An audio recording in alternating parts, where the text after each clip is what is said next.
I don't know where you've been if this is your first time here, because we've been dropping nothing but lit videos. Subscribe, like, and comment. Join the movement, gang. Omegadrip exclusives. Okay, if you boy Omega, we back here with another one. Y'all know what it is. Bossy YouTube, we run these streets. Let's get it. A lot of people talk about this Lil Jay situation. A lot of people is confused, wondering on his release date or whatnot. So Lil Jay manager speaks on the situation, and he's talking like it's nothing really to the case or whatever. Like if we don't know all the facts. I don't know. Maybe he's right. Maybe he knows something we don't know. Maybe that's the reason why he's so sure Lil Jay will be home in a few weeks. The reason why he's saying a few weeks is because he's on a parole hold or whatever the case may be. He's already paid the bond. Everything's all set. Everything's on motion. Lawyers on deck and everything that comes with that, right? Now, the reason why he's being held is because obviously he's on parole. So now he has to wait. You know what I mean? Like, I'm going to speak based on my experience coming back to jail on a parole violation. So when you get back on a violation, you don't get a bond. The police station sometimes gives you a bond, and you can try to post a bond and still it out before the violation hits. But a lot of the times, if the police station sees that you're on parole, they're going to put a do not release, a DNR, which means you're on hold because you got parole or whatever the case may be. So that's what happened with him. My brother bailed out before the do not release was able to show up in the police station. It didn't show up. He bonded out, and then he skipped bail because he knew he was going to get violated and ended up going back. So a lot of people, this do happen.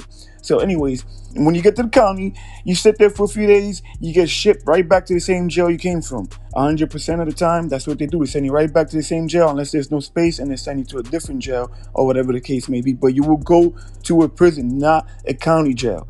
Once you get to the next jail, it's all up to how the paperwork and everything is moving in that jail. It depends on how the parole in that jail is working or in that county, you know what I mean, in that district of the jails. If there's more than one jail nearby, sometimes it takes a minute for you to go right back in front of the board. You know what I mean? What they do is set aside. People who will get violated, their dates is kind of set aside from the people who got regular parole dates because they're coming back on violations. So you might go right back in front of the board in 2 weeks. You know what I mean? You might go back in a month. It's usually, for what I've seen, within 2 to 3 weeks. Like he said, 2 to 3 weeks. It could be up to a month before you go back in front of the board. Boom, you go back in front of the board. When you go back in front of the board on a violation, yes, your lawyer can be present. Anybody who wants to speak, any witnesses or anything like that could be. It's almost like a mini trial in front of the board. And then based on that, they decide whether you could get parole back again and go back home and fight the charges. You know what I mean? Are they going to violate you or not violate you?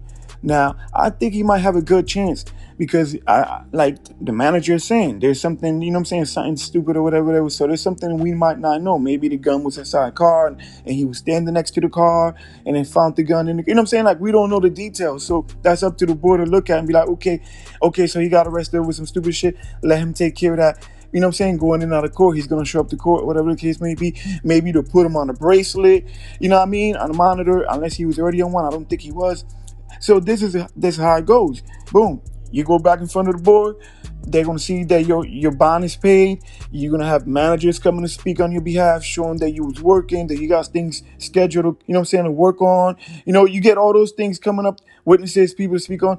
And that looks good because then the board will consider, based on the charges and the police reports, whether you can get parole back again. Now, the worst that can happen is that they give them 90 days to go back out. They give them 30 days to go back out because them people do everything. Everything is slow. Everything is slow motion, man. Paperwork, this, that, and the third. You get approved. You know what I'm saying? So it could be another 90 days before he's back out. Like big Winnie situation type shit. You know what I mean? But yeah, the worst that can happen is that Lil Jay, his discharge date is 24, I think it is, April 24th, 2024. That's his discharge date. If worse comes to worse, he'll have to discharge. I appreciate y'all for rocking with your boy. Make sure you subscribe to the channel, comment, like, let's get it. I gotta be the most underrated nigga in these YouTube streets, man. I gotta be. Subscribe, like, and comment in this bitch. Join the movement, let's get it. Omegadrip exclusives. I'm a gray nigga, flash it out like blaze nigga.